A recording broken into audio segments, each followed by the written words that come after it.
അബദ്ധങ്ങളിലെ സുബദ്ധങ്ങളെ തിരിച്ചറിയാൻ പഠിക്കണം. മനുഷ്യനാണ്, തെറ്റുപറ്റും, വീഴും. പക്ഷെ വീഴ്ചയിൽ നമുക്ക് തിരിച്ചറിയാൻ പറ്റണം എന്തുകൊണ്ട് വീണു.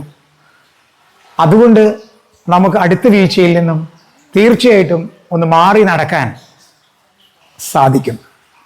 പലപ്പോഴും ആളുകൾ അബദ്ധങ്ങൾ ചെയ്യാറുണ്ട്, അറിഞ്ഞോ അറിയാതെയോ.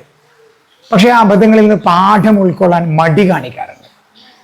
സംഭവിക്കുന്ന പാളിച്ചകളിൽ അതിലെന്താണോ നമുക്കൊരു ഗോൾഡൻ ലെസൺ ഉള്ളത്, കൃത്യമായി പറഞ്ഞാൽ ഒരബദ്ധവും നീങ്ങുന്നില്ല, സംഭവിക്കുന്നില്ല ഒരു പാഠം നൽകാതെ. നമ്മളത് പഠിക്കുന്നുണ്ടോ ഇല്ലയോ എന്നുള്ളതാണ് പ്രധാനം. വിജയിക്കുന്ന വ്യക്തികൾ അബദ്ധങ്ങൾ ചെയ്യുന്നവരാണ്. തീർച്ചയായിട്ടും അവരെ ജീവിതത്തിൽ അബദ്ധങ്ങൾ സംഭവിക്കുന്നുണ്ട്, പ്ലാനിങ്ങിൽ അബദ്ധങ്ങൾ സംഭവിക്കാറുണ്ട്.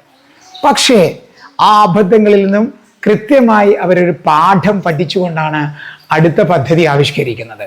അതുകൊണ്ടാണ് അവരെ വിജയികൾ എന്ന് പറയുന്നത്. എന്നാൽ വീഴ്ചയിൽ നിന്ന് പാഠങ്ങൾ പഠിക്കാത്തവരെയാണ് നമ്മൾ പരാജിതർ എന്ന് പറയുന്നത്.